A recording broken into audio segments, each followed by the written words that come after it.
ሰሞኑን እመቤታችን ቤዛ ትባላለች አትባልም የሚል ጥያቄ በጣም ብዙ ምዕመናን ስትጠይቁኝ ስለነበረ ሐሳቡን ካነሱት አባት ጋር ግንኙነት የለኝም። ብዙ ጊዜ ሰዎች ለሚያነሱት ሐሳብ እኔ መልስ የማልሰጥበት ምክንያት ሰዎቹ እንዲድኑ ስለምፈልግ ነው። በሌላ ትምህርት አስተምሮ ሰዎቹ ከዚያ እንዲጠገኑ ማድረግ የተሻለ ነው እልክ ከማስያዝ ብዬ ስለማስብ ነው። ግን አንድ ነገር ልንገራችሁ። እኔ አሁን እመቤታችን ቤዛ ትባላለች አትባልም የሚለውን መልስ ከመመለሴ በፊት እንዲህ ያለ ጥያቄ ሲመጣባችሁ ምንድነው ማድረግ ያለባችሁ? ቅድም የነገርኳችሁ ምንድነው ማድረግ ያለባችሁ? ስለዚህ ጉዳይ የትናንትና አባቶቻችን ምን ብለዋል? ምን ብለዋል? ቅዱስ ያሬድ ምንድነው ያለው? አባ ጊዮርጊስ ምንድነው ያለው? ቅዱስ ጎርጎርዮስ ዘንዚናዙ ምንድነው ያለው? ሕሊናዋን በመጠበቋ ስጋዋን ጠብቃ ንጹህ ሆና በመኖሯ ፍጹም እምነትን በመያዟ she became the advocate of Eve ነው የሚለው። ከእንግሊዘኛው ቀጥታ ስለወሰድኩት የሔዋን ጠበቃዋ ቤዛዋ ሆነቻት ነው የሚለው ቅዱስ ጎርጎርዮስ ዘንዚናዙ። ታዲያ ምንድነው ማድረግ የፈለጋችሁ ይባል? ሄዳችሁ ትናንትን ማየት ይባላል አይባልም? ሐሳብ ሲገጥማችሁ ምን ተብሏል? እስኪ መምህር አባቶች ምን ብለዋል በዚህ ጉዳይ ላይ? ኑረውበታል እኮ። ግን እንደው ይሄ ልነግራችሁ ፈልጌ ነው። ምዕመናን በየጊዜው ጥያቄ ይወለዳል። ሰይጣን እኔ በጣም ረባሽና ክፉ ያለ ቤት ስራ እንዳንቀመጥ የሚበጠብጥ መሆኑን የማየው በየወሩ የቤት ስራ የሚሆነን አንዳንድ ጥያቄ ይነሳል። ለዚህ ወር አንድ ጥያቄ ያስነሳል በሆነ ሰው፣ የሚቀጥለው ወር ደግሞ አንዱ ይናገራል። አምና የሆነ ጊዜ የዛሬ ምናምን ዓመት ስለ ታምረ ማርያም፣ ቀጥሎ ስለ ገድለ ተክለ ሃይማኖት፣ ቀጥሎ ስለ እንትን፣ ቀጥሎ እና እናንተ ይሄ ሁሉ ጥያቄ በተነሳባችሁ ቁጥር ምንድነው ማድረግ ያለባችሁ? መንገር የፈለኩት እሱ ነው። በየጊዜው ወይም እመቤታችን የሚያጣጥል ወይ ቤተክርስቲያን የሚያጣጥል ወይም ክብር የሚቀንስ ሲመጣ ምንድነው መፍትሄው ነው? ሰውን ስሙን መጠየቅ ደስ ይለኛል። ማን ነው ስምህ ስለው ፋዲ አለኝ። አረብኛ ነው። ፋዲ ማለት ምን ማለት ነው ስለው ቤዛ ማለት ነው አለኝ። እኔ በጣም ነው የገረመኝ። እና ፋዲ እንኳን ቤዛ ተብሏል። እኔ እውነቴን እኮ ነው የምነግራችሁ ማለት ነው። እንደው ፋዲ በአቅሙ ቤዛ እየተባለ እመቤታችንም እና እኔ በጣም በየቀኑ ፋዲን ባገኘሁት ቁጥር በጣም ሲገርምና አብራራልኝ አልኩት። የምሬንም ነግራችሁ ውሸቴን አይደለም። 2-3 መምህራን ጋር ፋዲን አስታውቀዋለሁ ከነ ትርጉሙ በእንግሊዘኛ እንዲተረጉምልን እያደረጉ እና ፋዲ ምን ማለት ነው ግን ቤዛ ስለው ራስን እንደ ክርስቶስ ለሌላው አሳልፎ መስጠት ማለት ነው። ቤዛ ማለት እንደዚህ ያለ ማን ነው? ፋዲ በሉ እንጂ እንደዚህ ብሎ ራሱ የነገረኝ ማን እንደሆነ ታውቃላችሁ? ፋዲ ነው። ዝም ማለት ፈልጌ ሳለ ፋዲ እንደዚህ ያለኝ። አሐቲ ድንግል የምትባለው መጽሐፌ ላይ አንድ ምዕራፍ 6 ላይ ቤዛዊት ዓለም ብዬ ጽፌያለሁ። ማንበብ የእናንተ ድርሻ ነው አይደለም? ጉዳዩ ከመነሳቱ በፊት ይሄ ጉዳይ እኔ ወደዚህ ጉዳይ አልመጣሁም። ቀድሜ ግን ሐሳቡን ጽፌያለሁ በዚህ ጉዳይ ላይ እና ቤዛ ምትክ፣ ለውጥ፣ ጥብቅና፣ ጠበቃ መሆን፣ መዋጀት፣ አዳኝነት፣ መታደግ እንደማለት ነው። ለጌዛ ቤዛ ሲባል የራሱ ትርጉም አለው። ብዙ ሊቃውንት ብዙ ስላሉበት እዚህ ጉዳይ ብዙ ማለት አልፈልግም። እመቤታችን ቤዛ ስንላት ከጌታ ጋር አስተካክለን ሳይሆን ለውጥ ማለት ነው። ምንድነው ለውጥ?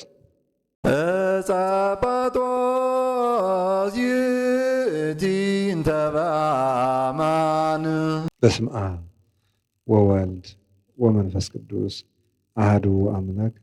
በስመ አብ ወወልድ ወመንፈስ ቅዱስ አሐዱ አምላክ።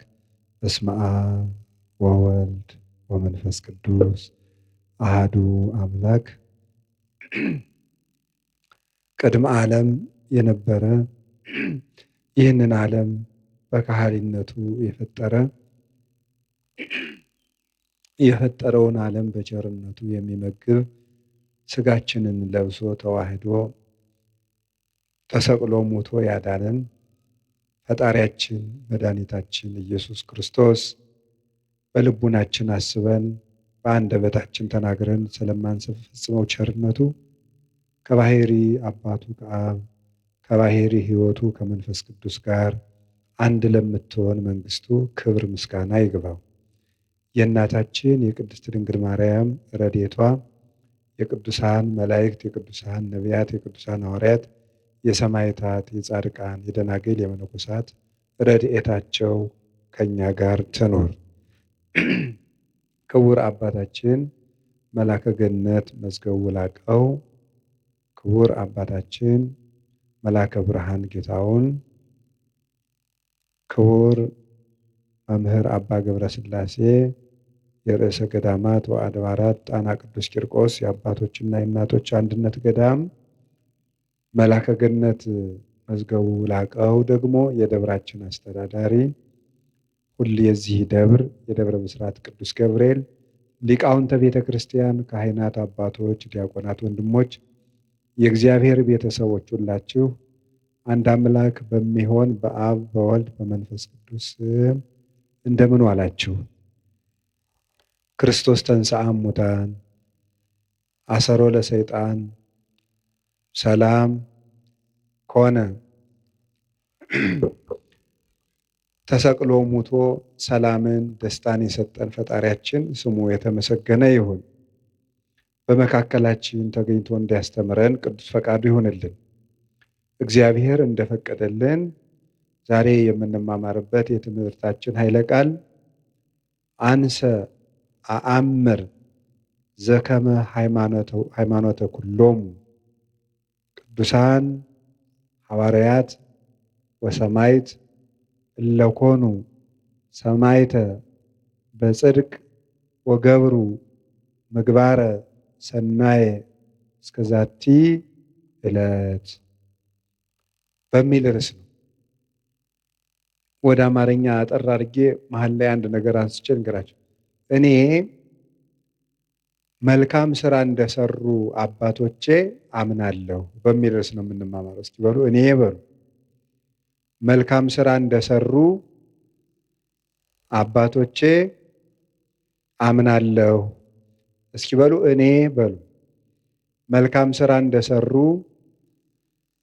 አባቶቼ አምናለሁ። ሶስተኛ እኔ መልካም ስራ እንደሰሩ አባቶቼ አምናለሁ። ሃይማኖተ አበው ምዕራፍ 62 ከቁጥር 2 ላይ የምናገኘው ኃይለ ቃል ነው። ቃሉን የተናገረው ቅዱስ ዮሐንስ አፈወርቅ ነው የተናገረው።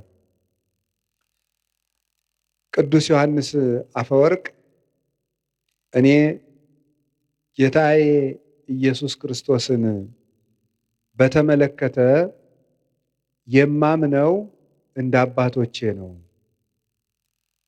እምነትህ እንደማን ነው ቢባል እንደ አባቶቼ ነው።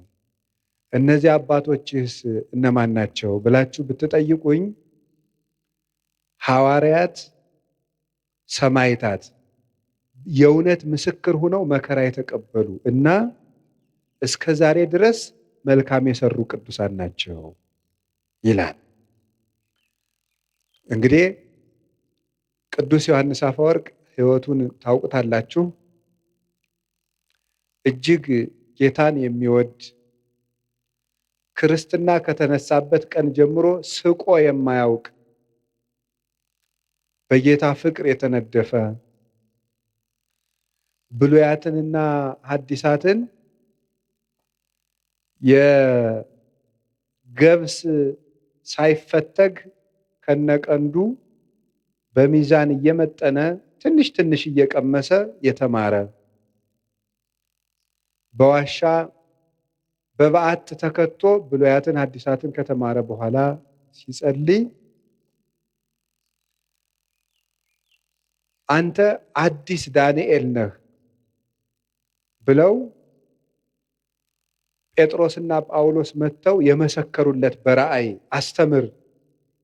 ቅዱስ ጴጥሮስ መጥቶ ውጣና አስተምር፣ ለእኔ የተሰጠኝን ጌታ የሰጠኝን የመንግሥት ቁልፍ እንካ።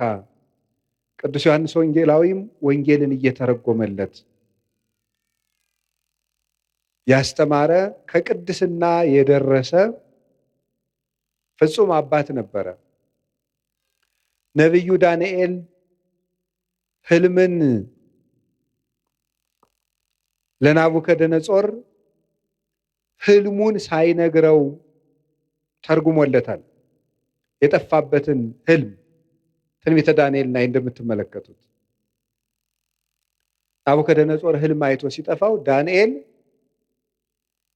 ሕልሙንም ትርጉሙንም ነግሮታል።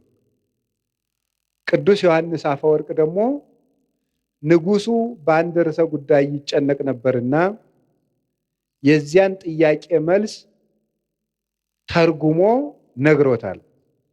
የንጉሱ ጥያቄ ምንድን ነበረ? ኢያእመራ ዮሴፍ እስካመ ወለደት ወልደ ዘበኩራ፣ ዮሴፍም የበኩር ልጇን እስከምትወልድ ድረስ አላወቃትም የሚል ነው። የማቴዎስ ወንጌል ምዕራፍ 1 ላይ ያለ ዮሴፍም የበኩር ልጇን እስከምትወልድ ድረስ አላወቃትም የሚለውን ንጉሱ ይጨነቃል። አወቀ በመጽሐፍ ቅዱስ እገሌ እገሊትን አወቃት ማለት ሴትና ወንድ አንድ በሚሆኑበት ግብር አንድ ሆኑ ማለት ነው። ታዲያ እመቤታችንን ዮሴፍ የበኩር ልጇን እስከምትወልድ ድረስ አላወቃትም ማለት ከዚያ በኋላ አውቋታል ማለት ነው እያለ ንጉሱ ይጨነቅ ነበር። ከዕለታት አንድ ቀን ንጉሱ ቴዎዶሲዎስ ጥያቄው መምህሩን ዮሐንስ አፈወርቅን ሲያገኝ ጥያቄው ይጠፋዋል። ሲሄድ ትዝ ይለዋል። ከዕለታት አንድ ቀን ተጫዋተው ሲለያዩ መምህር አንተን ሳገኝ ጥያቄ ይጠፋኛል፣ ከሄድክ በኋላ ይረብሸኛል።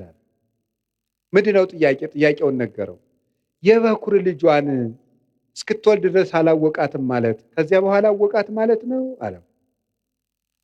አይ አይደለም፣ እስክትወልድ አላወቃትም የተባለበት ምክንያት እመቤታችን ጌታን የወለደች ዕለት 5 ነገሮችን አይቶ ዮሴፍ የአምላክ እናት መሆኗን ተረዳ ማለት ነው። እስከዚያ ድረስ ግን አላወቃትም።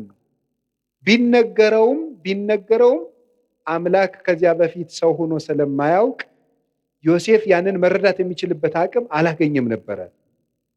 የልደት ዕለት ግን ሰብአ ሰገል መጥተው ሲገብሩ፣ እረኞች ሲያመሰግኑ፣ መላእክት ሲያመሰግኑ፣ ብርሃን በቤተልሔም ሲገለጥ፣ ኮከቡ በሁለት መንገድ እየተጓዘ ሲመጣ አይቶ ኮከቡ መጥቶ እመቤታችን ከወለደችበት ላይ መጥቶ ሲቆም አየ። ሰብአ ሰገል 3 ነገስታት መጥተው ሲገብሩለት አየ። ብርሃን ቤተልሔምን ሲሸፍናት አየ። እረኞች የሰማይ ምስጋና ተገልጦላቸው ሲያመሰግኑ አየ። መላእክት ከሰው ጋር ወርደው ሲያመሰግኑ አየ።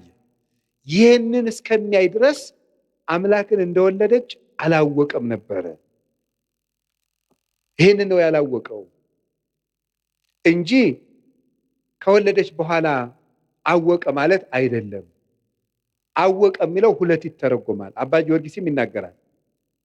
አይመራሰ ዘሀበ ክሌፍ እና ይተረጎም። አወቃት የሚለው በ2 ይተረጎማል። ሀበ አይምሮ ወእያይምሮ፣ በማወቅና ባለማወቅ። ሀበ ሩካቤ ወኢሩካቤ፣ ወይም ወንድና ሴት አንድ በመሆናቸውና ባለመሆናቸው ይተረጎማል። በእውቀት ይተረጎማል። በእውቀት በማወቅ አዲስ ነገርን በመገንዘብ በመረዳት ይተረጎማል። አላወቃትም ማለት ወላዲት አምላክ መሆኗ ጭንቅ ሆኖበት ነበረ። ስትወልድ ግን ተረጋገጠለት ማለት ነው። በዚያውም ላይ ፍጻሜ የሌለው እስከ ነው። ዳርቻ የሌለው እስከ ይኸውም ይታወቅ ዘንድ በመጽሐፍ ቅዱስ ፍጻሜ ያለው እስከና ፍጻሜ የሌለው እስከ አለ። ለምሳሌ እስከ አመ ትብሉ ቡሩክ ዘይመጽእ በስመ እግዚአብሔር፣ በእግዚአብሔር ስም የሚመጣ የተባረከ ነው እስከምትሉ ድረስ ሲል እስከ ይናገራል። ከዳን እስከ ቤርሳቤ ሲል እስከ አለው ወሰን ያለው ነው። ኢተመይጠ ቋ እስከ አመ ነትገ ማየ አይህ፣ የጥፋት ውሃ እስከሚጎድል ድረስ ቁራው አልተመለሰም ነበር። ከዚያ በኋላ ተመለሰ ማለት አይደለም። ፍጻሜ የሌለው እስከ ነው። ኢወለደት ሜልኮል እስከ አመ ሞተት፣ ሜልኮል እስከምትሞት ድረስ አልወለደችም። ከወለደች በኋላ ከሞተች በኋላ ወለደች ማለት አይደለም። ፍጻሜ የሌለው ሰው እገሌ እስከሚሞት ድረስ ንስሐ አልገባም ቢባል ከሞተ በኋላ ንስሐ ገባ ማለት አይደለም። ይህ ፍጻሜ የሌለው እስካለ ይህንን ለመግለጥ ነው ብሎ ተረጎመል። ዳንኤል ለናቡከደነጾር የጠፋበትን ህልም እንደተረጎመለት አንተም የጠፋብኝን ጥያቄ ተርጉመህልኛል፣ አዲሱ ዳንኤል ነህ ብሎ የተናገረለት ከጀርባው የነበረችው የእመቤታችን ስዕልም ሰናየ ተናገርከ ዮሐንስ አፈወርቅ፣ ሰናየ ተናገርከ ዮሐንስ ልሳነ ወርቅ፣ አንደበትህ የጠራልህ ዮሐንስ ሆይ በጎ ተናግረሃል ብላ ስዕሊቱ አንደበት አውጥታ እስክትመሰክርለት ድረስ የደረሳባት ነበረ። ብሉያቱን ሐዲሳቱን ሲተረጉም የቅዱስ ጳውሎስን መልእክታት በሚተረጉምበት ጊዜ ቅዱስ ጳውሎስ ራሱ ተገልጾ እጁን ጭኖበት ይውል ነበር። በአካል በሚጽፍበት ጊዜ ቅዱስ ዮሐንስ አፈወርቅ ሹመት የማይወድ ፍጹም አባት ነው። ቅስና ሊሾም በተባለ ጊዜ ለጓደኛው ለባስልዮስ ሲነግረው እኔ ካህን መሆን አልፈልግም ማለት። ቄሱን ሲባል ቅስና ለማምጣት ካህን መሆን አልፈልግም። ለምን?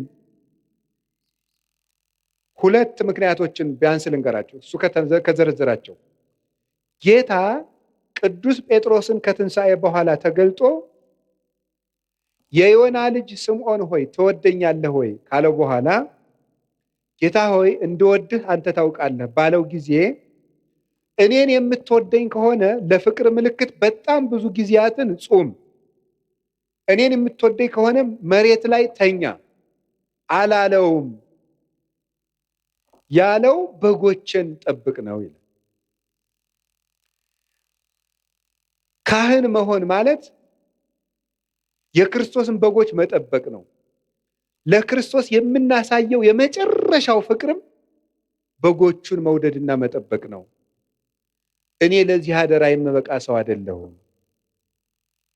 በዚያውም ላይ አስበው የሚያድሩ በጎችን መጠበቅ አልችልም። ክርስቶስ የሞተላቸውን በጎች አስነጥቃለሁና ብሎ እምቢ ብሎ ተገዶ የተሾመ ሰው ነው።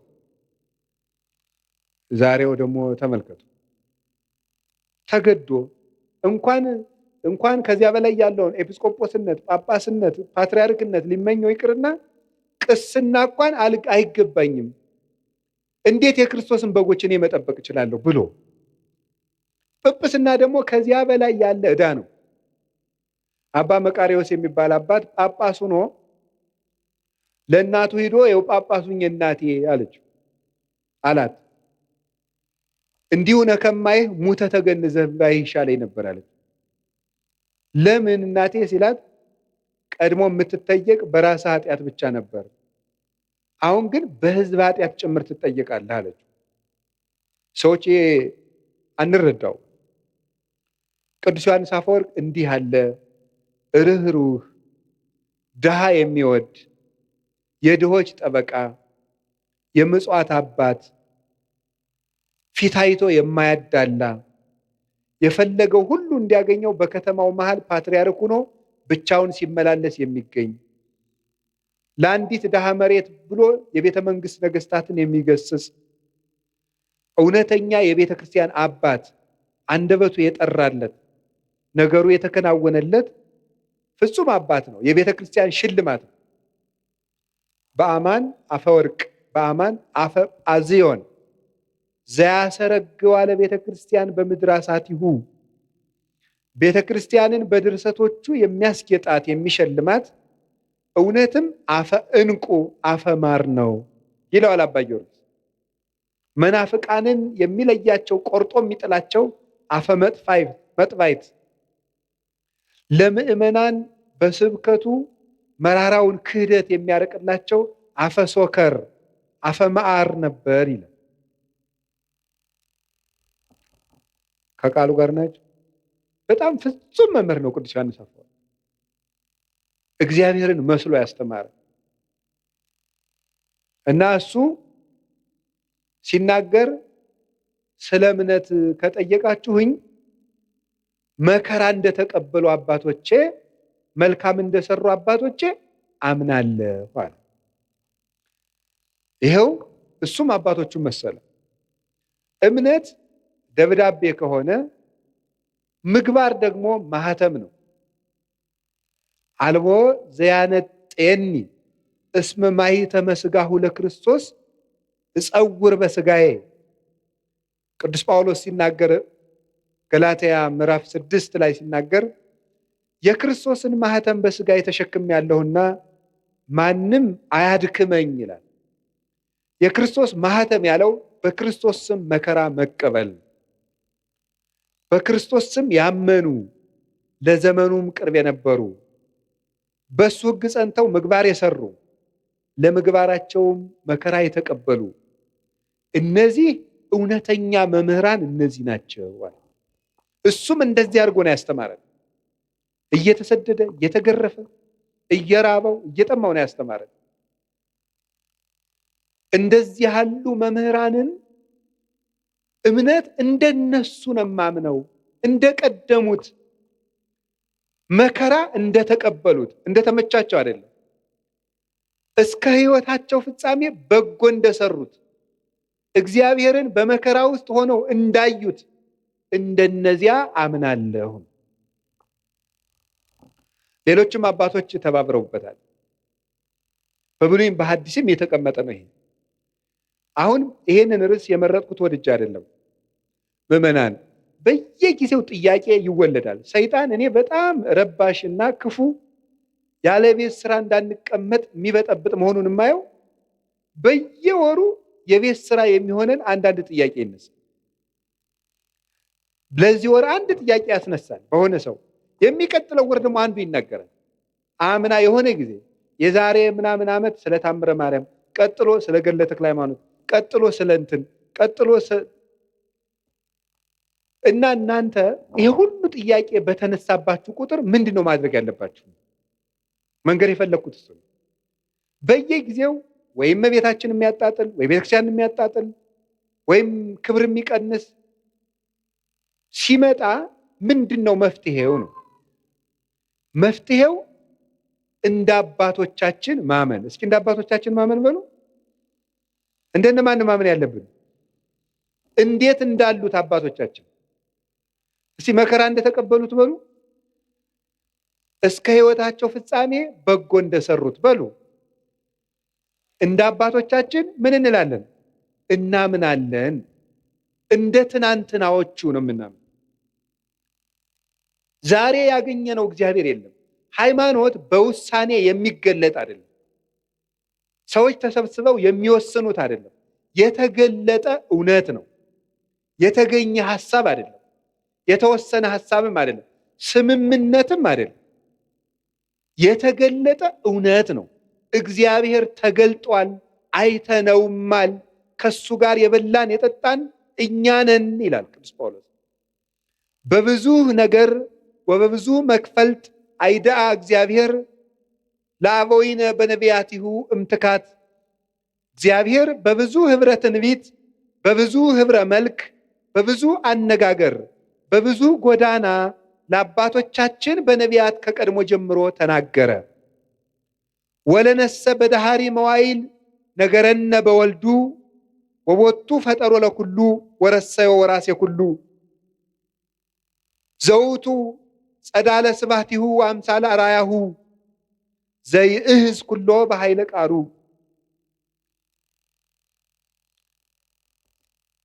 ምን ይላል? ለእኛ ግን በመጨረሻው ዘመን ዓለምን በቃልነቱ ከዊን በፈጠረበት ባህሪውን ባህሪ አድርጎ ሁሉን ወራሽ በሆነ የአብ ባህሪው በሆነ የአብ የክብሩ ጸዳል በሆነ አምሳለ አርአያሁ በመልክ የሚመስለው በባህሪ የሚተካከለው ዘይዝ ኩሎ በኃይለ ቃሉ ሁሉን በእጁ በያዘ በአንድ ልጁ ተናገረን። በአንድ ልጁ ተናገረን። እሱም ወለሊሁ ገብረ በአካለ ህላዌሁ በዘያነጽ ኃጣውኢነ እሱም በገዛ ደሙ ኃጢአታችንን ካነጻ በኋላ ወነበረ በየማነ እበዩ ዘበሰማያት በግርማው ቀኝ ተቀመጠ እስመ ብሂለ ነቢር ያእምር ሀበ ዘኢተልእኮ ተቀመጠ ማለትም ተልእኮ የለበትም ማለት ነው ይላል ቅዱስ ዮሐንስ አፈወርቅ ሲተረጉመው ዕብራውያን ምዕራፍ 1 ከቁጥር 1 እስከ 3 ያለው። ስለዚህ እግዚአብሔር ተገልጧል። አንደኛ ዮሐንስ ምዕራፍ 1 ላይ ምን ይላል? ንሕነ ንነግረክሙ ንዜንወክሙ በይንተ ነገረ ሕይወት ዘሃሎ እምቅድም ዘሰማይናሁ ወዘርእይናሁ ወዘገሰሳሁ እደዊነ እኛ ግን በጆሮአችን የሰማነውን በዓይናችን ያየነውን በእጃችን የዳሰስነውን የሕይወትን ቃል እንነግራችኋለን ይላል። እግዚአብሔር ተገልጧል። እግዚአብሔር አብ በልጁ ተገልጧል። እግዚአብሔር መንፈስ ቅዱስ በወልድ ተገልጧል። እግዚአብሔር ወልድ አብን ሰብኮናል፣ መንፈስ ቅዱስን ሰብኮናል። እሱን አይተን አብን አይተነዋል፣ መንፈስ ቅዱስን አይተነዋል። ለእግዚአብሔርሰ አልቦ ዘርእዮ ግሙራ አላ ውእቱ ወልድ ኃይል ዘሃሎ ውስተ ጽናሁ ውእቱ ነገረነ እግዚአብሔርን ያየው አንድስ እንኳ የለም፣ በቅፉ ያለ በእሪናው ያለ አንድ ልጁ እሱ ነገረን እንጂ ተብሎ እንደተነገረ ዮሐንስ 1 ቁጥር 18 ላይ እግዚአብሔር ወልድ እግዚአብሔር አብን እግዚአብሔር መንፈስ ቅዱስን እንድናውቅ ነግሮን እውነት ተገልጧል፣ ሕይወት ተገልጧል። ነይነሰ ነአምር ከመ መጽአ ወልደ እግዚአብሔር ወሀበነ ልበ ከመ ናእምሮ ለእግዚአብሔር በጽድቅ ወሃለውነ በአሚን በወልደ እግዚአብሔር ዘውቱ እግዚአብሔር ዘበአማን እኛ ግን የእግዚአብሔር ልጅ እንደመጣ እግዚአብሔርን እናውቅ ዘንድ ልብ እንደሰጠን እናውቃለን። በእግዚአብሔር ልጅ በማመንም እስከዛሬ ድረስ አለን። እርሱም እውነተኛ የባህሪ አምላክ እግዚአብሔር ነው። አንደኛ ዮሐንስ ምዕራፍ 5 ቁጥር 20 ላይ እግዚአብሔር ወልድ ተገልጧል። ያንን የተገለጠውን እውነት ነው የምንኖረው። ሃይማኖት ወስነን አናውቅም። ሃይማኖትን ተስማምተን አልሰራንም። ሃይማኖትን ፈልገን አልተገኘንም። ሃይማኖት ተገልጦልን የያዝ ነው። ከዚህ በኋላ ሌላ መምህር አይመጣም። የመምህራን ማህተም ኢየሱስ ክርስቶስ ነው። መምህራችን ኢየሱስ ክርስቶስ ወይ ሲባል በቅዳሴ ያልሰማችሁ? የመምህራን ራስ የመምህራን ማህተም እሱ ነው። ሰው ሁሉ ቢያስተምር ወደ ክርስቶስ ለመድረስ ነው። ሌላ ትምህርትም የለም። አልቦ ዘይክል ሳርሮ ዘእንበለ ዘተሳረረ ከተመሰረተው መሰረት በቀር ሌላ መመሰረት የሚችል ማንም የለም። ያንን የተገለጠውን እውነት እንዴት አድርገን ነው የምናገኘው? ማን የሚናገረው ነው እውነት? አንዱ አንዱን ይለናል፣ አንዱ አንዱን ይለናል። የማን ነው እውነት? የማን ነው ትክክል? ትናንትን ስናይ እውነትን ማወቅ እንችላለን። ትናንትን ስናይ በኦሪት ዘዳግም ምዕራፍ 32 ቁጥር 8 ላይ እንዲህ የሚል ቃል አለ። ተዘከሩ መዋዕለ ትካት ወለበው ዓመታተ ተዘከሩ መዋዕለ ትካት ያለፈውን ዘመን የቀደመውን ዘመን አስቡ። ወዓመታተ ወለብው ዓመታተ የቀድሞዎችንም ዓመታትንም አስተውሉ። ተሰአሎ ላቡከ ወይነግረከ አባትህን ጠይቀው ይነግርሃል። ወለሊቃውንቲከ ይዜንውከ ሊቃውንትንም ጠይቃቸው ያስተምሩሃል። የቀደመውን ዘመን እስራኤል ሆይ አስብ ይላል። እንደ ትናንት ነው የምንኖረው። እግዚአብሔር የትናንትና አምላክ ነው። ዛሬኛ ፈልገን ያገኘ ነው አይደለም። ስለዚህ በትናንትናው መሰረት ላይ ቁመን ስንፈትሸው ሁሉ ገለባ እየሆነ ይገኛል። እየቀለለ እናገኘዋለን። ግድ የላችሁ ምዕመናን፣ ከባድ ጭንቅ ክደት ለቤተክርስቲያን እንግዲህ የሚመጣ ክደት የለም። የትናንትናው ነው እየታደሰ ብቅ ብቅ የሚል አንዳንድ ቀን ትናንትና ናሪዎስ የተካዱት እነ ንስጥሮስ የካዱ ሌሎች ያሉት ነው የሚመጡ፣ ሌላ አይመጣም። ለትናንትናው ክደት የትናንትናው ክደት ዛሬ የሚመጣ ከሆነ መድኃኒቱ ምንድን ነው? የትናንትናውን መልስ ማወቅ ለዛሬው ክደት መድኃኒት ነው። የዛሬው ክደት ነገ የሚመጣ ከሆነ የዛሬውን መልስ ማወቅ ለነገው ክደት መድኃኒት ነው። እውነቴን ነው የምነግራችሁ፣ ጌታ እስከሚመጣበት ድረስ አዲስ ክደት አይመጣም። የሚመጣው ክደት ሁሉ ትናንት የተካደው ነው። ያንን ራሱን እያሻሻለ የሚመጣ አሁን አንተ በቅተህ ነው ነቢዩ ነህ ነው እንደዚህ አይመጣም የምትል ልትሉ ይችላል። የሰው ሕሊና መቼ እረፍት የለው አይደል? መቼስ እኔ በቅቻለሁ አላልኩም ጌታዬ። እያልኩ ያለሁት ምን ማለት ነው? ክህደት እየታደሰ ይሄዳል እንጂ ሁሉም ክህደቶች ተክደዋል። እግዚአብሔር የለም ከተባለ ተብሎ ነበር። ድንግል ማርያም እንዲህ ናት ተብሎ ማለት ከሆነ ተብሎ ነበር። ትናንት የተባለ ሁሉም ተብሏል። ያ ግን ዘመናትን ትውልዱ ረስቶታል ተብሎ ሲታሰብ ይቆይና ሰይጣን ብቅ ያደርገዋል። የዚያን ጊዜ ሆ ብለን እንደነግጣለን። ግን አዲስ ነገር የለም። እንዳትታወቁ ከፈልጋችሁ ትናንትን እወቁ። እግዚአብሔር በኦሪት ዘዳግም እስራኤል ታሪክህን እወቅ ነው። ታሪክህን እወቅ እንዳትጠፋ። የትናንትናውን ዘመን ጠይቅ። ማን ነው የምትጠይቅ? አባቶችህን ጠይቃቸው ይነግሩሃል አለ። በምግባር የወለዱህን በተግባር የወለዱትን ላመኑት እምነት በተግባር የኖሩትን የትናንትናዎችን አባቶች ጠይቁ። ሊቃውንትን ጠይቃቸው ይነግሩሃል። የትናንትናዎችን ሊቃውንት ባልኩ እንግዲህ እኔን ማለት አይደለም፣ ወይም እገሌን ማለት ወይ አባ ገሌን አይደለም፣ ወይ መጋቢ ሐዲስ ገሌን እያልኩ አይደለም። የትናንትናዎችን ሊቃውንት ከህይወታቸው ጋር የኖሩትን ጠይቋቸው። መጽሐፋቸው አለላችሁ። ለምን የምትሸበሩት? አለ እኮ ለሁሉ ነገር አባቶቻችን እነሱ መከራውን ገፈታ ቀምሰው ለኛ ሁሉን ነገር ሰርተውልን ሄደዋል። ቅዱስ ጳውሎስ ምን አለ? ጌታ በመኃልየ ዘሰሎሞን ደግሞ የተናገረው ንገራችሁ። እመሰ ኢያእመርኪ ሰናይት እማንስት፣ አንቺ ከሴቶች ሁሉ ያማርሽ ሆይ ራስሽ ማወቅ ከተሳነሽ አንቺ ራስሽ ካላወቅሽ የኔ መንገድ ከጠፋሽ ፀሐይ ውስተ ሰኮና ሆሙ ለመሬት፣ የመንጋዎችን ሰኮና ተከትለሽ ውጪ አለ። የመንጋዎችን ተከተለ። ወራእይ ማህፃ አይጣሊኪ ውስተ አይጻዳት ሆሙ ለኖሎት። አንቺ ከሴቶች ይልቅ ያማርሽ የሚላት ማን ነው? የክርስቲያን ነፍስ ነው። ስለ ሴት አይደለም እያወራው ያለው። ከሴቶች ሁሉ ያማርሽ የክርስቲያን ነፍስ ሆይ አለ። ለጊዜው ለእስራኤል ነው እንደሚላቸው። አንቺ ራስሽ የኔን መንገድና ትክክለኛውን የእምነት ዕውቀት ማወቅ ካቃተሽ ፀሐይ ውስተ ሰኮና ሆሙ ለመሬት፣ የመንጋዎችን ሰኮና ተከትለሽ ውጪ አለ። የኔ መንጋ የነበሩትን ለነሱ የነቢያትን ነው፣ ለኛስ የሐዋርያትን የሐዋርያውያን አበውን የሰማይታትን የሊቃውንት የነሱን ሰኮና ተከትለ ስትመጣ እውነተኛውን ጎዳና ታገኘዋል።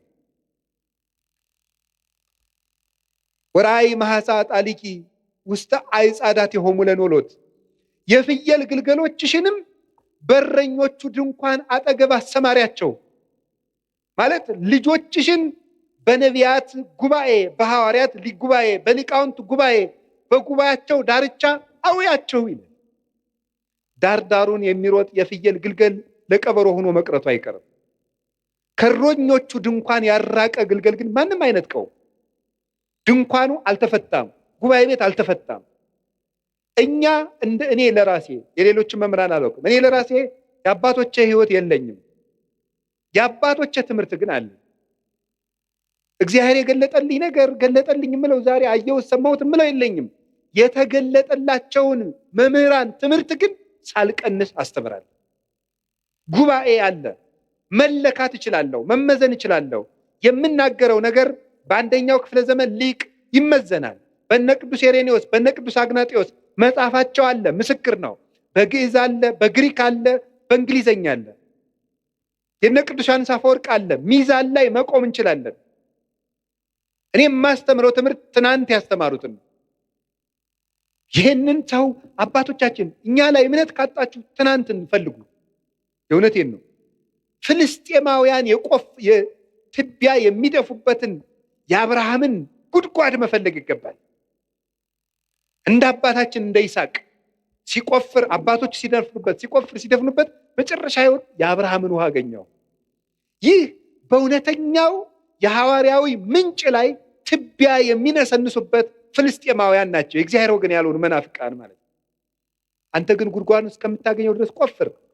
ትናንት ሂዱ የቅዱስ ሄሬኔዎስን መጽሐፍ እስኪ አንብቡት። መጽሐፍ እኮ አለላችሁ፣ ሞልቶላችኋል። ኤጌኔስ ዘሄሬሲስ የሚል መጽሐፍ አሁን አለላችሁ፣ አንብቡት። ሂዱና በእንግሊዘኛ አለ፣ ተምረናል ትላላችሁ። እስኪ አንብቡ ሂዱና እመቤታችን ምን እንደሚላት ጌታ ምን እንደሚለው ሂዱና አንብቡት። የነ ቅዱስ አግናጢዎስን መጽሐፍ እዩት አለላችሁ። አይ ቁጭ ብሎ እኮ ነው እንዴ መጽሐፍ ቅዱስን እነሱ መጽሐፍ ቅዱስ ከጠቀስክ እኮ መጽሐፍ ቅዱስ የሰበሰበውን ሊቅ ትምህርት ማመን አለብህ። መጽሐፍ ቅዱስን በጥብቅና የጠበቀው ቅዱስ ሄሬኔዎስ ነው። ቅዱስ ሄሬኔዎስ ሰብስቦ እንዲጠረዝ ያደረገው መጽሐፍ ቅዱስ እየጠቀስክ ሄሬኔዎስ የሚያምነውን ክርስቶስ፣ ሄሬኔዎስ ያመናትን ማርያም እንደ ሄሬኔዎስ ማስተማር አለብህ። ትናንትን ነው የምናየው ዘመዶች። ግልገሎችሽን በረኞቹ ድንኳን አጠገብ አስተማሪ። ልጆቻችሁን የት ነው የምታስተማሯቸው ዛሬ? እውነቴን ነው። ጉባኤያችሁን ፈልጉ፣ መምህሮቻችሁን እወቁ። ጉባኤ ቤት እኔ የጉባኤ ቤት መምህር ስለሆንኩ አይደለም፣ ጉባኤ ቤት ስለሚባል ነገር እወቁ። የእውነቴን ነው የምነግራችሁ። መምህሮቻችሁን ማወቅ አለባችሁ። አጥኑ እስኪ የኢትዮጵያ ቤተክርስቲያን የትምህርት ሰንሰለቷ ምንድን ነው ብላችሁ እስኪ ጠይቁ። አንድ ሰው በአንድ ዘመን ላይ የሆነ ትምህርት ይዞ ብቅ ሲል በምንድን ነው የምንለካው? ትናንት ስንል ሉተርም ትናንት ነው፣ ሊዮንም ትናንት ነው 451 ላይ። ግን ከዚያ በፊት የነበሩት ከዚያም ቀጥሎ ያሉት የትናንትናውን ያረሱ የትናንት ሲሄድ ከነቢያት ሰንሰለት የሚደርስ እንደዚያ የሆነ እንደሆነ ነው። ቅዱስ ጳውሎስ ደግሞ ምን አለ? ተዘከሩ መኳንንቲክሙ ዘነገሩክሙ ቃለ እግዚአብሔር። የእግዚአብሔርን ቃል የነገሯችሁን ዋኖቻችሁን አስቡ። እነማንን አስቡ? ዋኖቻችሁን አስቡ። የትናንትና ዋኖች አሉን እኛ መሰረት የሆኑ ዋኖችን። በጉባኤ ኒቅያ ዋና የነበሩት እነ ቅዱስ አትናቴዎስ፣ በጉባኤ ቆስጥንጥንያ ዋና የነበሩት እነ ቅዱስ ጢሞቴዎስ፣ በጉባኤ ኤፌሶን ዋና የነበሩት እነ ቅዱስ ቄርሎስ፣ እነ ቅዱስ ዮሐንስ አፈወርቅ፣ እነ ቅዱስ ሳዊሮስ ዘስሙናይም፣ እነ ቅዱስ ሳዊሮስ ዘአንጾኪያ አሉ። የትናንትናዎቹ በየርዕሰ ጉዳዩ አሉላችሁ። የሚያበጥሯት እመቤታችን የባህሪያችን መመኪያችን፣ ትምክህታችን፣ ምልክታችን እንደሆነች ንስጥሮስን ጳጳሱን ቁጭ አድርጎ የሰበከው የቅዱስ ጵሮቅለስ ትምህርት ወይም የቅዱስ ኤራቅሊስ ትምህርት አለላችሁ። በእንግሊዘኛ አለ፣ በግዕዝ አለ፣ በአማርኛ አለ። አሁን የምናገረው ራሱ አልዋሽም አለ። የአባቶቻችን ትምህርት ግን የለ እንዳይመስላችሁ። ሰይጣን ሊረብሻችሁ ይችላል። መልስ ስታጡ በጊዜው መልስ የሌለ ሊያስመስልባችሁ ይችላል። እኔ አሁን በየጊዜው ይሄንን ርዕሰ ጉዳይ እያልኩ አይደለም መልስ የምሰጣችሁ። ለአጠቃላይ ለሚነሳ ስህተት ቀድማ ቤተክርስቲያኒቱ ይዛው ከቆየችው ትምህርት ያፈነገጠ ሲመጣ እናንተ ወደ ትናንት ዘወር ማለት ነው። ስለዚህ የእግዚአብሔርን ቃል የነገሯችሁን ዋኖቻችሁን አስቡ። ዕብራውያን 13:7 እንዳትረሱ። ዋኖቻችሁን አስቡ። ችግር ሲገጥማችሁ ዋኖቻችሁን አስቡ። ዋና መሰረቶቻችን እንዴት ነው ዋኖቻችን የምናውቀው? እንዘትር የእዩ ሰናየ ግዕዞሙ፣ መልካሙን ስራቸውን እያያችሁ ምሰሏቸዋል። መልካሙን ስራቸውን እያያችሁ ምሰሏቸው። ለእምነታቸው የኖሩ ናቸው። እምነት ሲከብዳቸው፣ ተግባር ሲከብዳቸው በእምነት ያመካኙ አይደሉም። ክርስቶስን ለመውደዳቸው ምግባር መስራት ሲያቅታቸው ክርስቶስ ስለሚወደኝ ምግባር አያስፈልገኝም የሚሉ ለስጋቸው ጠበቃ የቆሙ አይደሉም። ራሳቸውን ዘንግተው ለክርስቶስ የኖሩ ልክ ቅዱስ ጳውሎስ ገላትያ ምዕራፍ 2 ቁጥር 20 ላይ አንሰ ይሃሎኩ ወበሕይወተ ክርስቶስ ሃሎኩ፣ እኔ አሁን ሕያው ሁኜ የለውም በእኔ የሚኖረው ክርስቶስ ነው ይላል። እኔ በሕይወት የለውም በእኔ የሚኖረው ክርስቶስ ነው ይላል ቅዱስ ጳውሎስ። ራሳቸውን ትተውት ጨርሰውት ክርስቶስ በእነሱ የሚኖርባቸው የክርስቶስ ሰሌዳ የሆኑ ቴዎዶስዮስ ዘአንጾኪያ የሚባል ሊቅ ጳውሎስ ዘይትናገር ቦቱ ክርስቶስ፣ ክርስቶስ የሚናገርበት ጳውሎስ ይለዋል። ክርስቶስ የሚናገርበት ጳውሎስ እኔ ያለ የለሁም በእኔ የሚኖረው ክርስቶስ ነው። አባት የምንለው ይሄንን ነው። እንግዲህ ሰው ሲጠፋ ነው እኛም አባ እየተባልን ያለ። አባት የምንላቸው እነዚህን ነው። ምዕመን ሽጠው እንጀራ የሚያጠራቅሙትን አይደለም፣ ራሳቸውን ሽጠው ትውልድ የሚያተርፉትን ነው። እነዚህ ናቸው አባቶቻችን የትናንትናዎቹ፣ ለቤተ ክርስቲያን የኖሩ ለምዕመናን ራሳቸውን ቤዛ አድርገው የሰጡ። ቅዱስ ዮሐንስ አፈወርቅ ንግስቲቱ የድሃ መሬት ቀምታ ስታስቀድስ የድሃ መሬት ሳትመልሽ ማስቀደስ አትችይም ማለት አልመልስም ማለት። ካልመለሽ ታዲያ አንቺ የምድር ርስት ቀምተሽ የሰማይ ርስት ታገኛለሁ ማለት አትችይም። እግዚአብሔር የፍትህ አምላክ ነው፣ እንዳትቆርብ ያውግዥሻለሁ አለ። አሰድድሃለሁ አለችው። አሰድጅኝ፣ የፈለግሽውን አድርጊ። ስታሰድደው ምን እንዳደረገ ታውቃላችሁ? እሱ ምን አለ? ኧረ እባካችሁ ዮሐንስን ተው በሉት አሰድደዋለሁ ስትል፣ ይልቁንስ ስታሰድደኝ በሌሊት እንድታሰድደኝ ነው ንገሯት። ምዕመናን መምህራችን አናሰድድም እያሉ ከእሷ ጋር ጠብ ገጥመው እንዲሞቱብኝ አልፈልግም። እንዲህ ነበሩ መምህሮቻችን። ደጋፊ የሚያደራጁ፣ ቲፎዞ የሚያደራጁ፣ እኔ ተነካው ውጡልኝ የሚሉ አልነበሩም። መምህሮቻችን እነ ቅዱስ ቄርሎስ እነ ቅዱስ ዮሐንስ አፈወርቅ ለበጎቻቸው የሚሞቱ ነበሩ። እነዚህ ናቸው መምህሮቻችን። እነዚህን ነው ማሰብ። ማን እንደላከው የማይታወቀው ሁሉ ሐሳብ አመጣ ቁጥር መረበሽ የለባቸው። መምህሮቻችን እነዚህ ናቸው።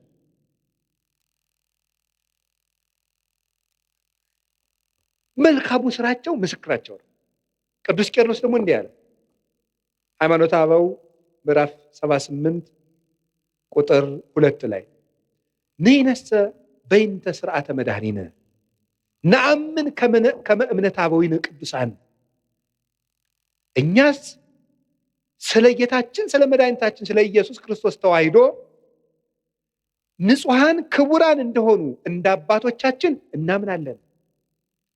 ንሕነሰ ንተሉ እምነተ አበዊነ ቅዱሳን ዘእንበለ ተወላውሎ፣ እኛ ግን ንጹሐን ክቡራን የሚሆኑ የአባቶቻችንን ሃይማኖት ቀኝም ግራም ሳንል እንከተላለን። እስመ ሶበ አንበብነ መጻሕፍተ እልክቱ ሠራይነ አልባቢነ፣ የእነሱን መጽሐፍ በተመለከትን ጊዜ ልቡናችንን ወስነን ገተን ይዘነዋልና። የእነሱ መጽሐፍ ማሰሪያችን ነው፣ የልቡናችን ማህተም ነው። ልቡናችን በአባቶቻችን መጽሐፍ አርፏል ይላል። ወኢናብ ካላ ሃይማኖተ ዲበ ሃይማኖት ርትዕት፣ በቀናች ሃይማኖታችን ላይ ሌላ ነገር አንጨምርበት። እንዴት? የቀና ጎዳና እንሄዳለንና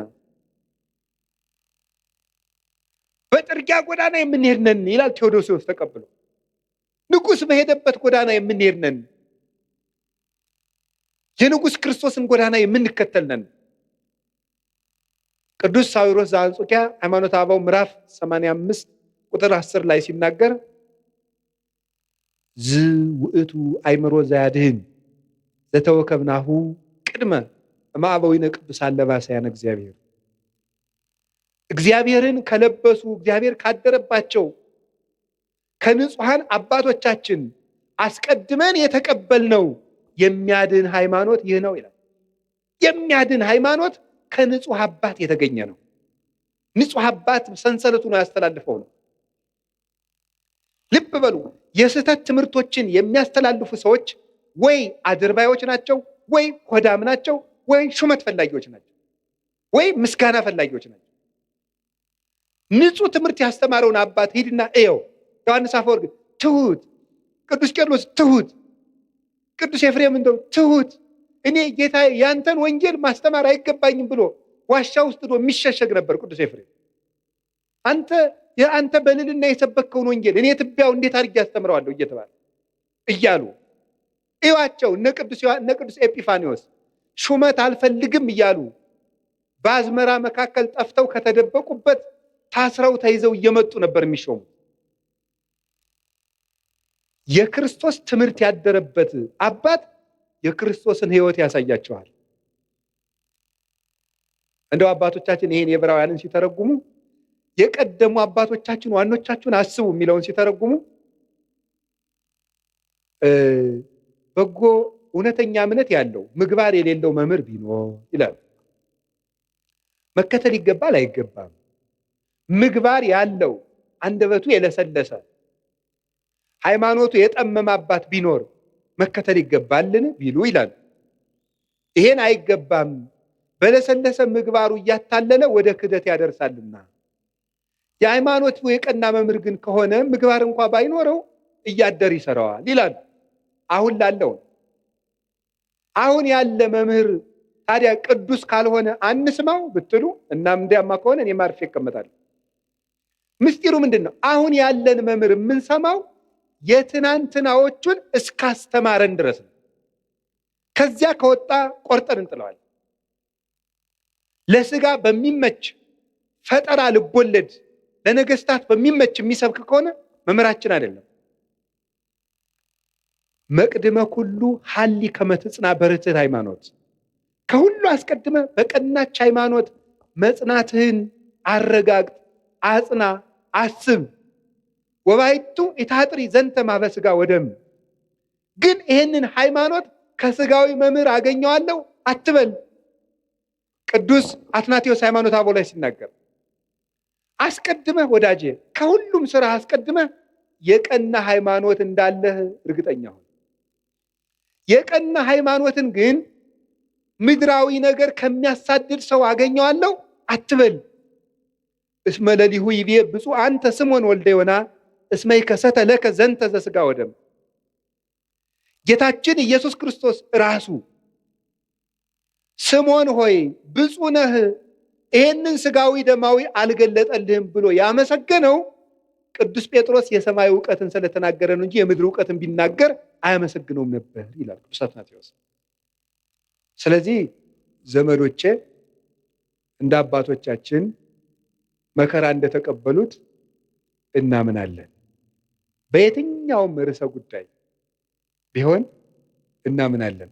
ሰሞኑን እመቤታችን ቤዛ ትባላለች አትባልም የሚል ጥያቄ በጣም ብዙ ምዕመናን ስትጠይቁኝ ስለነበረ ሐሳቡን ካነሱት አባት ጋር ግንኙነት የለኝም።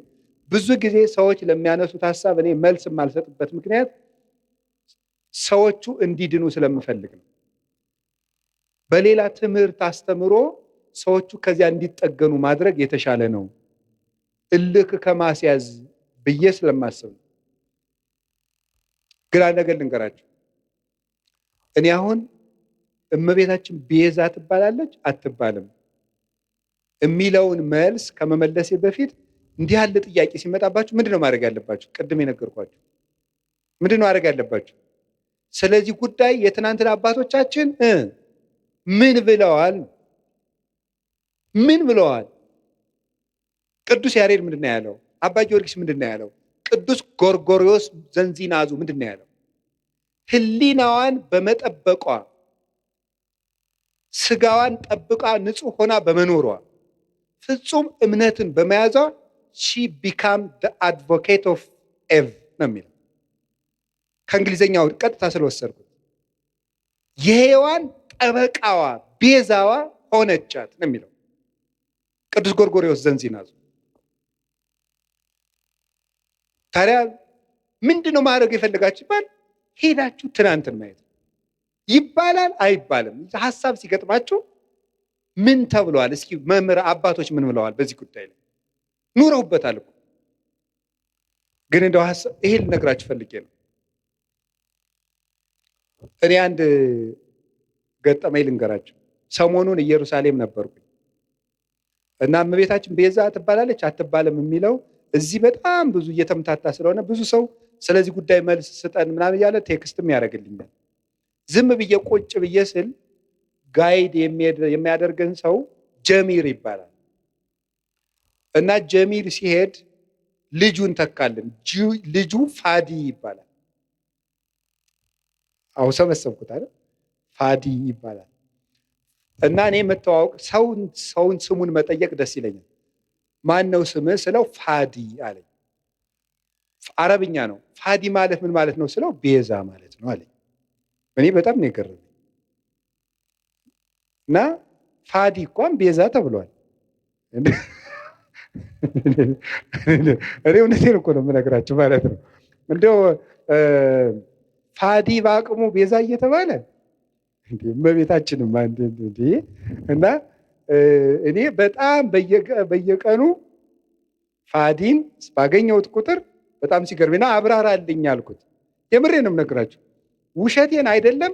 2-3 መምህራን ጋር ፋዲን አስታውቀዋለሁ ከነ ትርጉሙ በእንግሊዘኛ እንዲተረጉምልን እያደረጉ እና ፋዲ ምን ማለት ነው ግን ቤዛ ስለው ራስን እንደ ክርስቶስ ለሌላው አሳልፎ መስጠት ማለት ነው።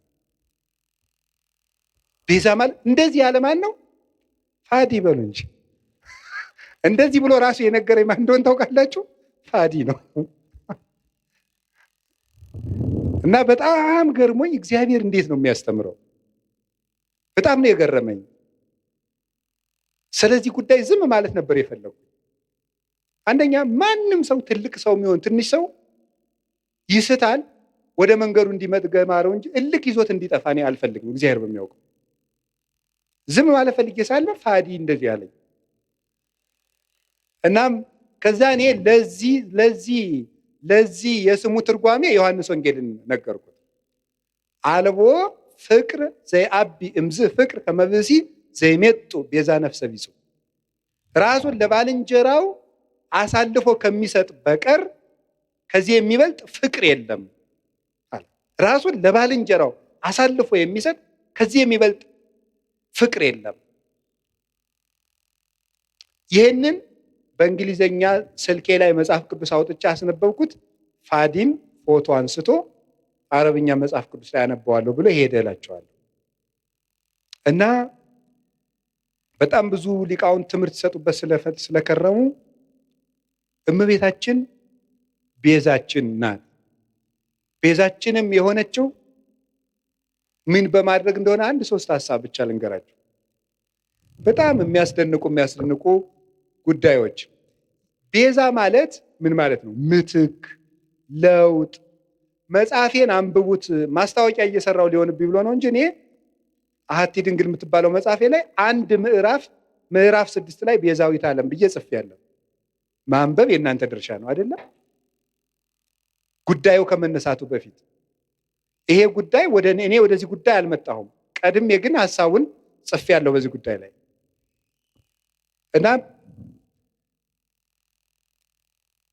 ቤዛ ምትክ፣ ለውጥ፣ ጥብቅና፣ ጠበቃ መሆን፣ መዋጀት፣ አዳኝነት፣ መታደግ እንደማለት ነው። ለጌዛ ቤዛ ሲባል የራሱ ትርጉም አለው። ብዙ ሊቃውንት ብዙ ስላሉበት እዚህ ጉዳይ ብዙ ማለት አልፈልግም። እመቤታችን ቤዛ ስንላት ከጌታ ጋር አስተካክለን ሳይሆን ለውጥ ማለት ነው። ምንድነው ለውጥ? ከመጀመሪያይቱ ሴት የጎደሉ ነገሮች ነበሩ። ያንን በዚያችኛይቱ ሴት ምትክ ይዛ በመገኘት ነው ቤዛ የሆነችው። የሔዋን ለውጥ በመሆን የመጀመሪያው እናታችን ሔዋን እምነት ጎድሏት ነበር። ምንድን ያልኳችሁ ንገሩኝ እንጂ እምነት ይጎላት ነበር። ምንድነው እምነቱ? ለመበላይክሙ እንትኮ በለሰ ሞተ ትመውቱ፣ ይህንን ዕፀ በለስ ስትበሉ ትሞታላችሁ። ማነው እንደዚህ ያለው? እግዚአብሔር። ሰይጣን መጣና ይሄንን በለስ ስትበሉ ምን ትሆናላችሁ? አምላክ ትሆናላችሁ። አሁን ሔዋን ይሄንን ስታምን የእግዚአብሔርን ቃል ካደች ማለት ነው። ስለዚህ እናታችን ሔዋን ምን ጎደላት? እምነት ጎደላት። እግዚአብሔርን ተጠራጠረችው። አይ ሊሆን አይችልም ብላ ዲያብሎስን አመነች፣ እግዚአብሔርን ካደችው። በተግባር ካደች ማለት ነው። የእግዚአብሔርን ቃል ተጠራጠረች። እግዚአብሔር አይናችሁ እንዳይገለጥ ስለፈለገ ነው እንጂ እውር እንድትሆኑ ፈልጎ እውር ናችሁ እንድትቀሩ ፈልጎ ነው እንጂ ስለምትሞቱ አይደለም ብሎ ዲያብሎስ ሲነግራት አሃ ነው ብላ የእግዚአብሔርን ሐሳብ ተጠራጥራ የዲያብሎስን ተቀበለች። አሁን የመጀመሪያይቱ ሴት እምነት ስላጣች በዚያ እምነት ማጣት ምክንያት ሞት ወደዚህ ዓለም ገባ።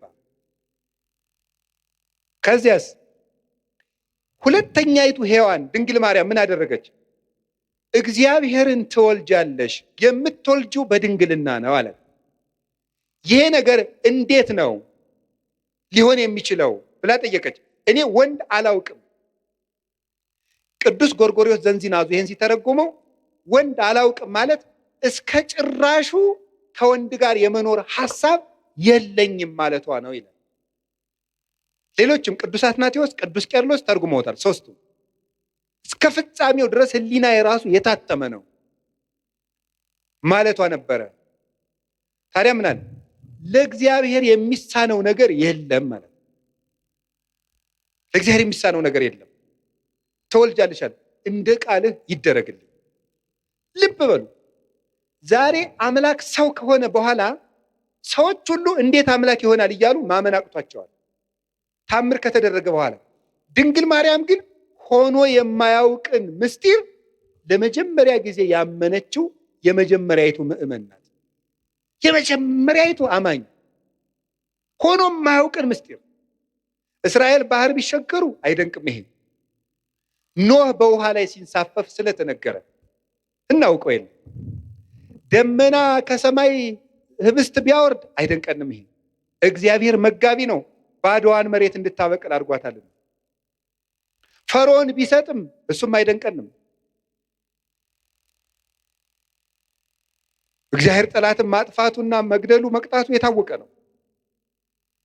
የሚደንቀን ግን ድንግል እንደሆነች መጽነሷ፣ ድንግል ከወለደች በኋላ ድንግል መሆኗ፣ ሴት አምላክን ወልዷ መታቀፏ ግሩም ነው። ይሄ አይኑ መንክር ዘይደሉ ከመናንክር።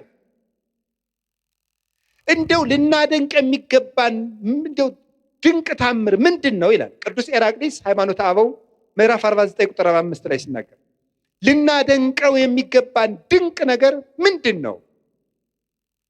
ሰማይኑ ዘአዝነመ ህብስተ፣ ሰማይ ዝናምን ያዘነመ ሰማይ ነው የሚደንቅህ። ወሚመ አምላክ ዘለብሰ ስጋ፣ ወይስ ሰው የሆነ አምላክ ይደንቅሃል? በትርኑ ባሕርኑ ዘተከፍለ ከመያንሶሱ ውስቴቱ፣ እስራኤል እንዲሻገሩበት የተከፈለ ባህር ይደንቅሃልን? ወሚመ ድንግል ዘወለደት ዘይንበለ ዘር ወምድረ ወለደት ተረክበ ማኅተመ ድንግልናሃ፣ የተከፈለው ባህር ያስደንቅሃል? ወይስ ያለ ዘር የጸነሰች ያለ ወንድ ዘር የወለደች ከወለደች በኋላ ድንግልናዋ ታትማ የምትኖር ሴት ትደንቅሃለች? አንተ አይሁዳዊ ለመትብለኒ ምን ትዑቱ ታምራት ዘተገብረ በኀቤክሙ፣ በእናንተ ዘንድ የተደረገ ታምራት ምንድን ነው? እስኪ ታምር ንገረኝ። ክርስቲያኖች የምትመኩበት ምን ታምር አላችሁ የምትለይ ከሆነ ምን ትዑቱ ጽንስ ዘይንበለ ዘር ወወሊድ ዘይንበለ መወልዲት ወምድረ ወለደት ተረክበ ማኅተመ ድንግልና። አንተ ያለ ዘር መጽነስ ምንድን ነው? ከወለደች በኋላ ድንግል መሆን ምንድን ነው? ኮኩኒ ዛንቃ ማየ፣ ውሃ ያፈለቀ አለት ይደንቅሃልን? ወሚመ መስቀል ዘቀደሰ ዓለም፣ ወይስ ዓለምን የቀደሰ መስቀል ይደንቅሃል? ምን ትዑቱ ስርቀተ ስብሐተ እግዚአብሔር፣ የእግዚአብሔር ብርሃን በቤተልሔም መገለጡ ምንድን ነው? ስብሐተ ኖሎት የእረኞች ምስጋና ምንድን ነው?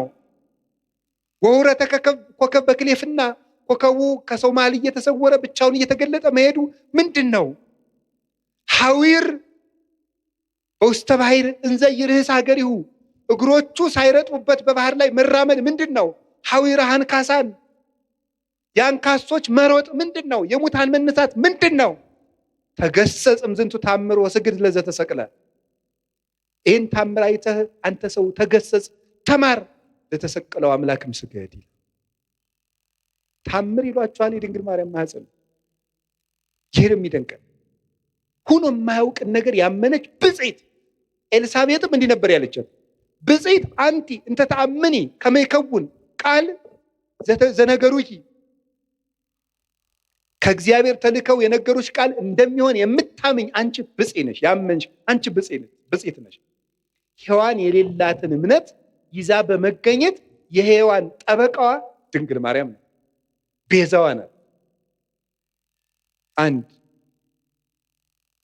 ሁለተኛ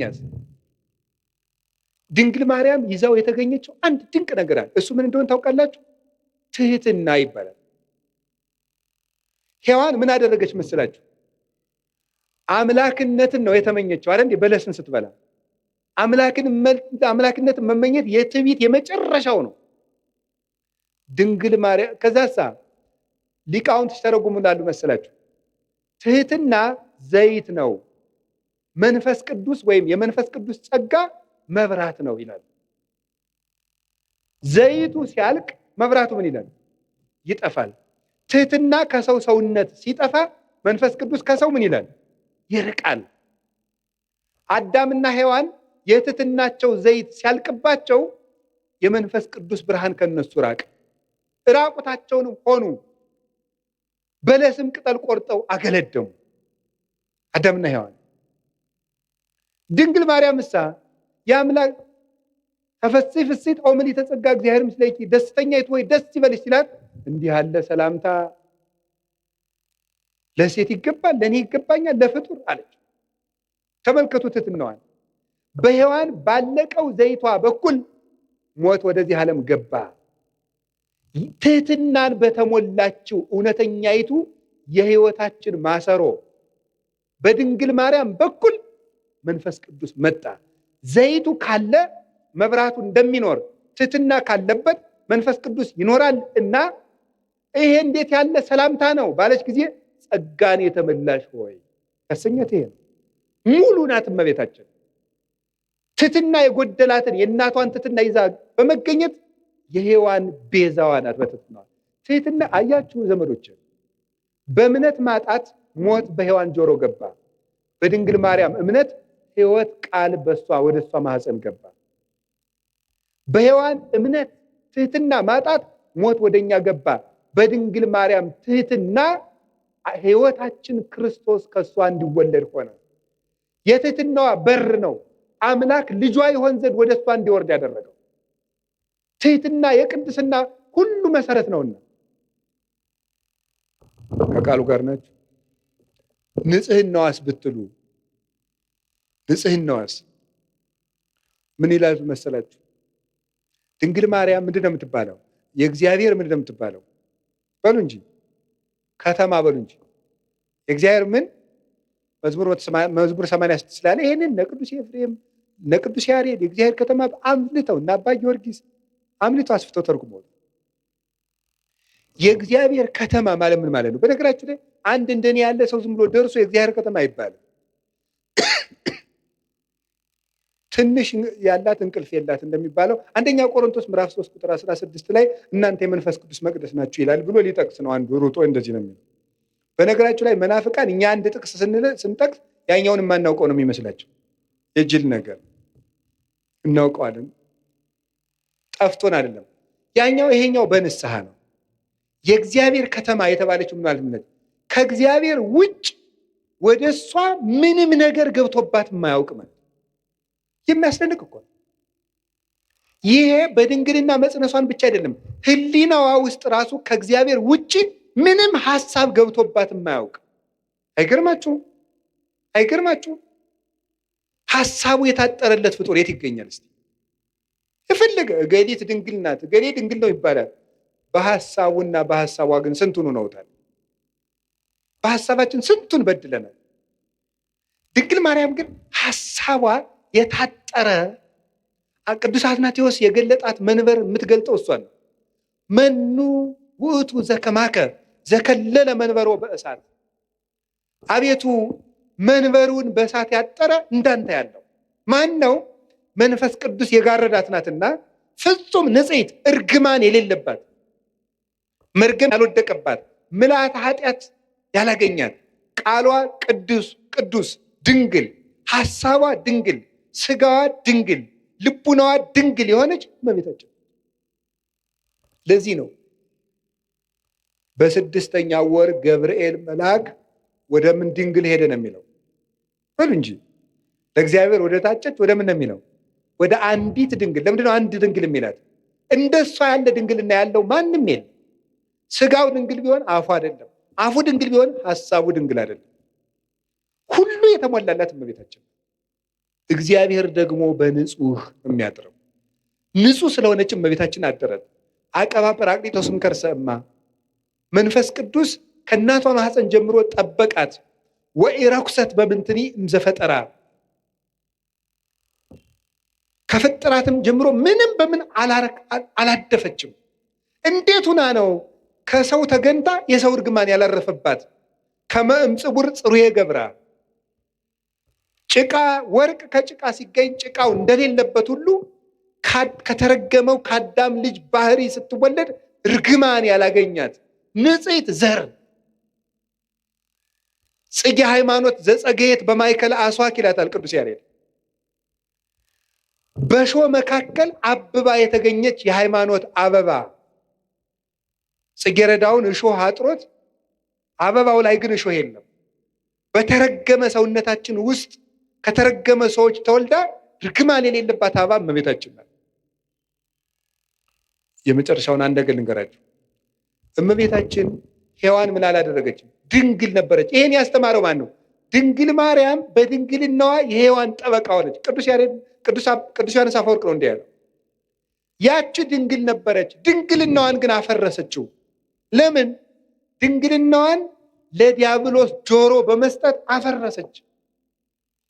ይችኛይቱ ድንግል ግን የመልአኩን ቃል በማመን ድንግልናዋን ጠበቀች። ስለዚህ ሔዋን ቤዛዋ ናት። የተቀደሰችው ምድር ናት። ኦሪት ዘጸአት ምዕራፍ 3 ቁጥር 15 ላይ ቁጥር 5 ላይ ምን አለው እግዚአብሔር ሙሴን? ሙሴ የቆምክባት ምድር የተቀደሰች ናትና ጫማህን አውልቅ አለው። የተቀደሰች ምድር፣ የቆምክባት ምድር የተቀደሰች ናት። ኦሪት ዘፍጥረት ምዕራፍ 4 ቁጥር 17 ላይ ግን ምዕራፍ 3 ቁጥር 17 ምን የሚል ቃል ታገኛላችሁ? አዳም መሬት አንተ ወትገብ ውስጥ መሬት ነህ፣ ወደ መሬትነት ትመለሳለህ።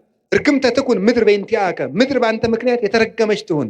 ሶከ ወአሜከላ ለይቁልከ፣ እሾህና አሜከላ ይብቀልብህ አለው።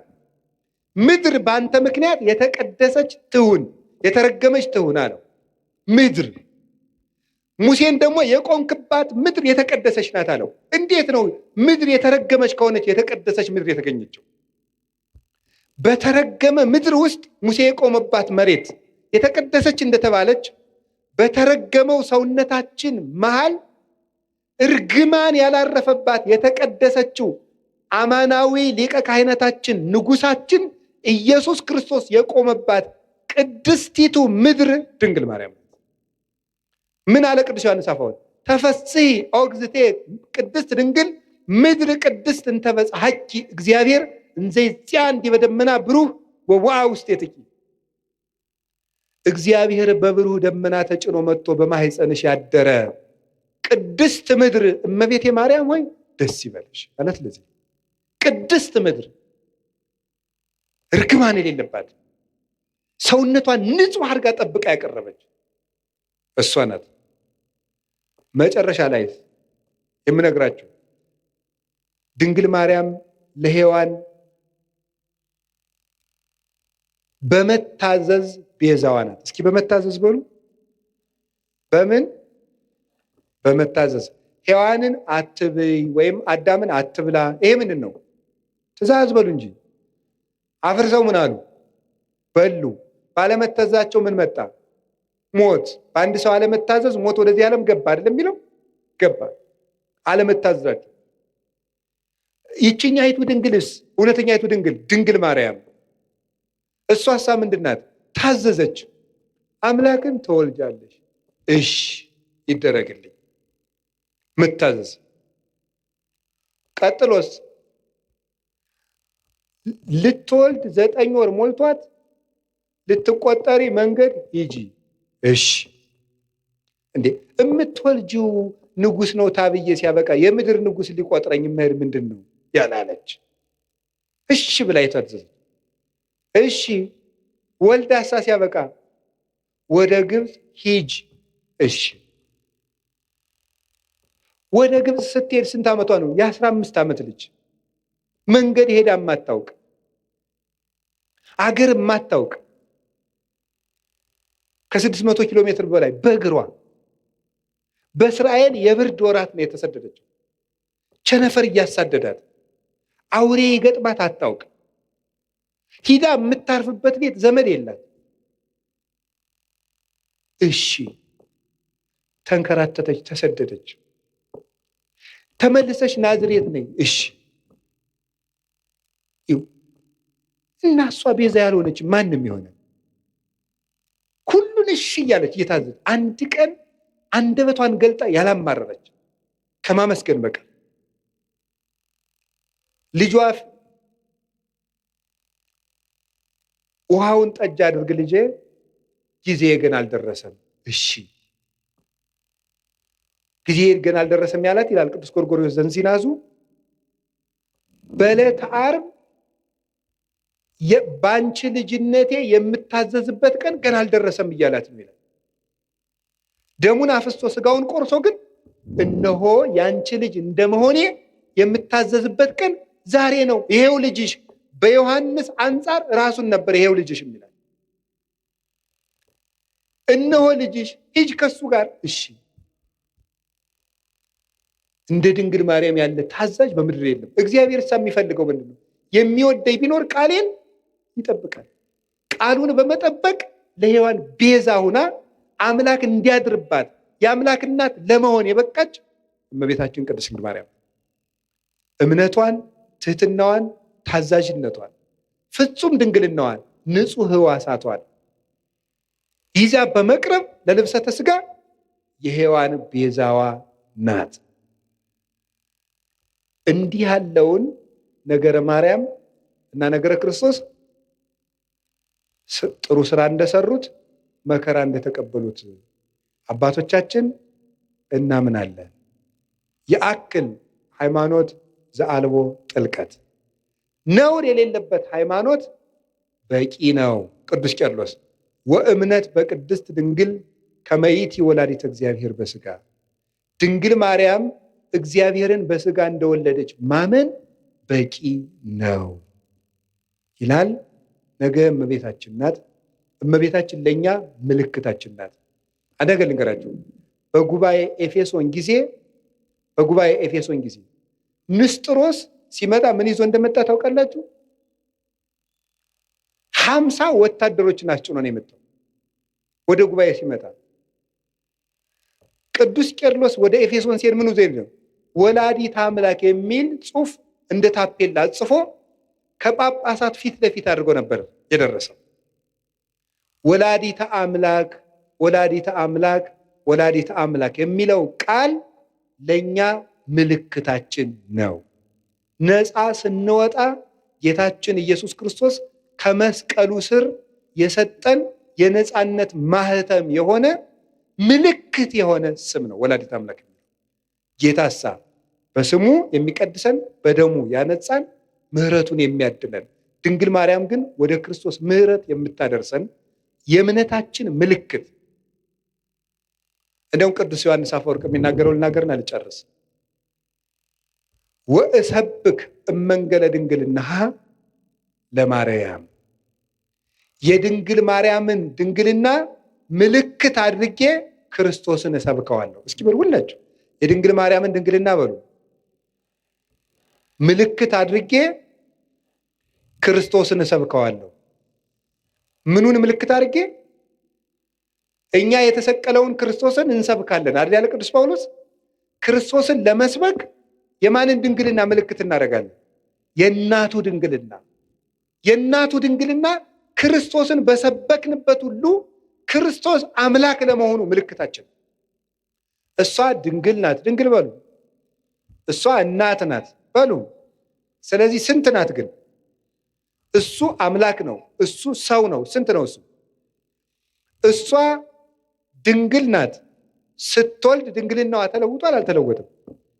እሱ አምላክ ነው። ሰው ሲሆን አምላክነቱ ተለውጧል አልተለወጠም? አልተለወጠም።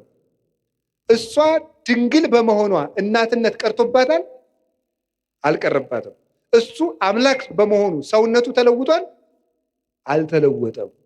እሷ ቀድሞ ምንድናት? ድንግል በሉ። በጸነሰች ጊዜ ምንድናት? ከወለደች በኋላ ምንድናት? እሱ ከመወለዱ አስቀድሞ ምንድነው? አምላክ በሉ። ተጸንሶ ሳለ ምንድነው? ከተወለደ በኋላ ምንድነው?